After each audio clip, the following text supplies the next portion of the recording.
This is Pong, arguably the most iconic video game of all time. And this is my VR remake of Pong, but with a twist. Frick me.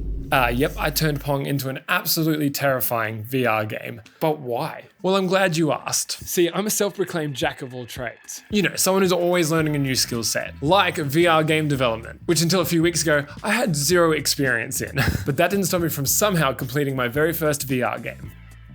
Kind of. But see, after I posted that video, things started to get a little interesting. This is my mate Jimmy, and he's an absolute mad lad. For real though, he bought Elvis Presley's private jet and turned it into a bus. Literally crazy. Anyway, he saw that video and proposed a new challenge to me. Can you turn one of the very first video games, Pong, into a VR game?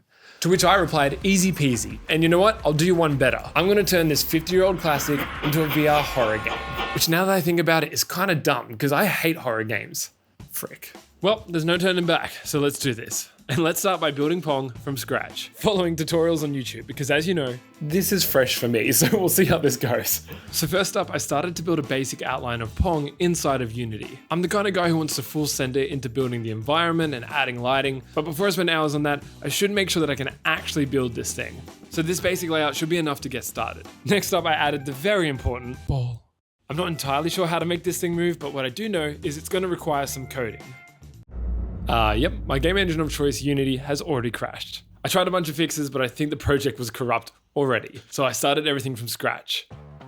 With everything set up, it was now time to add some code to the ball to get some movement, which is where this tutorial came in clutch, because I would be honestly lost without it. But this code here simply sends the ball in a direction, and when that ball comes in contact with a wall, this code here bounces it back. I'd be lying if I said I understood how this worked, but hey, it's working. Now, as you can see, there's only one block for this Pong game, and that's because that's going to be the computer. I'll explain my plan to convert Pong into a VR game in just a sec. But first, let's work out how to make this computer play Pong. Now, I'm gonna be honest, I thought this was gonna require thousands of lines of code, large AI models, and crazy complex math, but nope, it's not nearly that complicated. Because we're doing everything to a grid, it just works out where the Z-axis of the ball is and then tries to match it. Is that how the original Pong was made? Well, actually, the original Pong had zero code. It was all done with hardware circuitry. The dudes that built this are flippin' legendary. With the code set up, I duplicated the computer's racket to see if it could play against itself. Okay, it looks like everything is working. Which is great, because I think the hard stuff will come when we try and make this spooky. So while I was on a roll, I started to set up the goals, as well as a scoring system, which was connected to these giant numbers. We'll make this look way better soon. By this point, I'd pretty much spent most of the day trying to learn how to add code and game systems, which means I was one step closer to completing Jimmy's challenge. Not too bad for my second time building a game.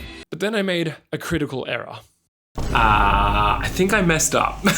I had almost finished writing all the code for Pong, and I needed an animation from the tutorial I was following, so I imported it into Unity, and it completely reset and erased all the code that I had written. Yep, I just erased half a day's work. Which means I'm gonna have to start everything again. No, dude. So I deleted all my code and started from scratch. Line after line, rebuilding everything. And even though it wasn't ideal, it was a good chance to get my reps up and get better at coding. And I must have improved slightly because It's been about an hour and I think I have Pong working, as Pong should. So now I have to work out how to turn Pong into a VR game. which sounds simple enough, right? Well, as you know, Pong is traditionally a 2D game, so immersing somebody into a 2D game is a bit weird. But my plan is to put the player behind their racket and somehow track their hand position so it feels like they're using the force to move the racket left and right. Now, this was kind of a shot in the dark, so I started off by using the code that was used for the computer's racket on the other side. All I need now is the tracking data, but where do I find it?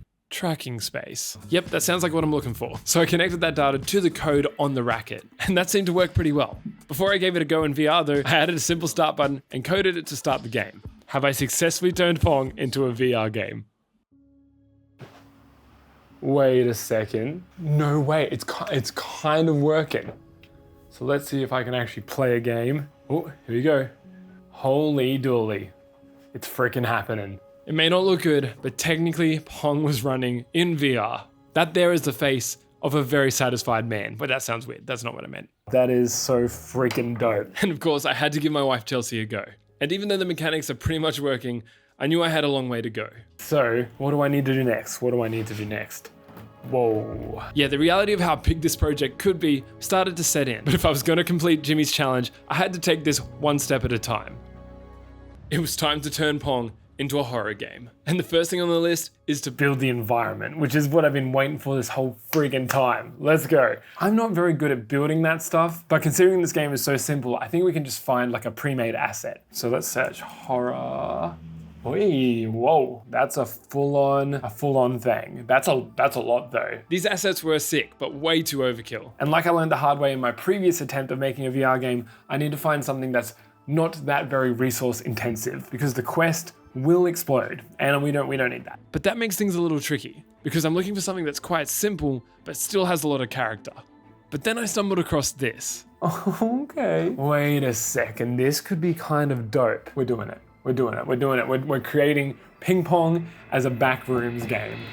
So I downloaded the assets and opened up the demo scene, but it was way too overkill for what I needed. So instead, I started building the room with these prefab objects, and it really didn't take long for things to start looking awesome. I added the walls, the floor texture, and of course a roof. And then I started laying out the lighting. But even though this backrooms theme was kind of cool, was it gonna be enough to make Pong as scary as a horror game?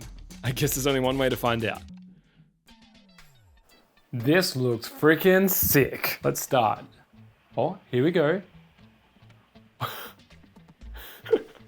Did you see that? The game had some glaring problems. The room was way too small and the lighting didn't sit right, but things were on the right track. I mean, gosh, if I can get to the end of this and it feels like a legit game, it feels like a really solid game, I'll be stoked. But the game was far from polished and it lacked the spooky factor. So to make this environment feel a little more eerie, I extended the walls beyond where you could see. I mean, who would enjoy being stuck in an empty room like this? With the environment laid out, it was now time to focus on the rackets. Yeah, these gray blocks just ain't it. So instead, I added these blue holographic circles and I duplicated the player's racket so you could use 2 hands to bounce the ball back. Now, I'm essentially using Pong to distract the player. And what better way to distract someone than with a shiny red ball? Watching this thing bounce around the room is mesmerizing, which should give us the chance to scare the player. Frick me, dude. Almost everything was set up to go and I thought things were looking pretty good until I came back a few days later. Okay, it has been a few days. You can tell because of the state of my mustache. I just want to be Nigel Thornberry. Look, there was a big problem with the game. I mean, don't get me wrong, the location is sick and the lighting's kind of dope, but it's not scary. It's really not. It's not hitting like I want it to. And I think I know why. Things weren't tying together and it didn't really have a clear theme, like these holographic rackets. They just don't fit the part. So instead, I'm thinking of laying out a bunch of like office furniture, desks, cupboards, all that kind of stuff. And you can reach out and grab them and swing them around with some physics, because I think that would be interesting and kind of cool to see. That sounds simple enough, right?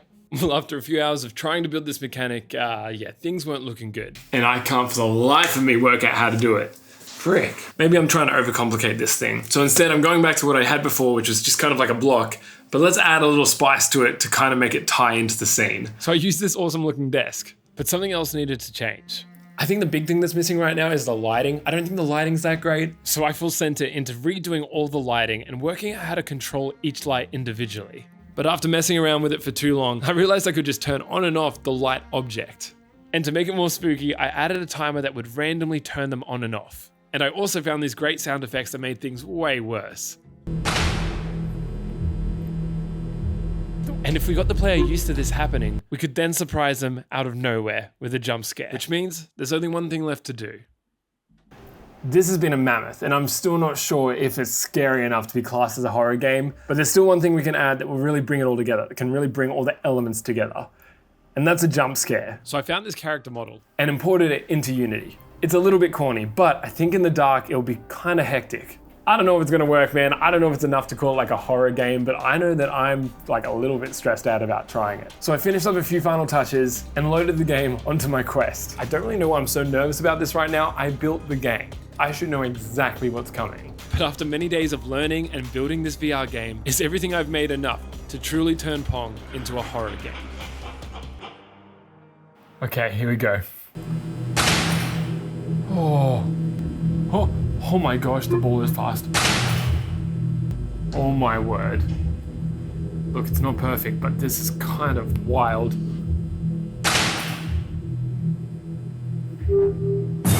Frick me. Okay, I'm just a little bit embarrassed, but that's okay. I had a feeling it was coming too, dude. Woo! Oh my gosh, my heart. I feel like I need to give it another go.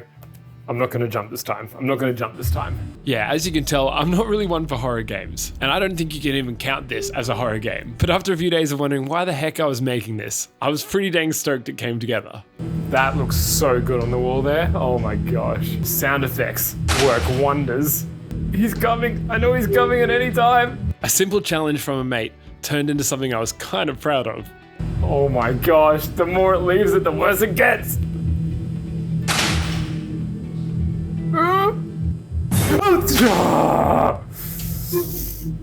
Frick me, dude.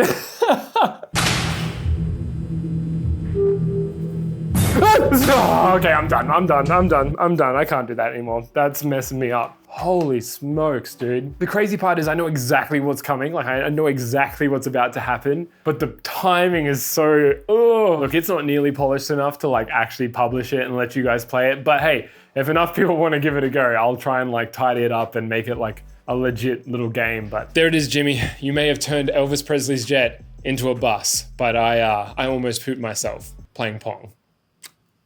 Balls in your court. frick me, dude.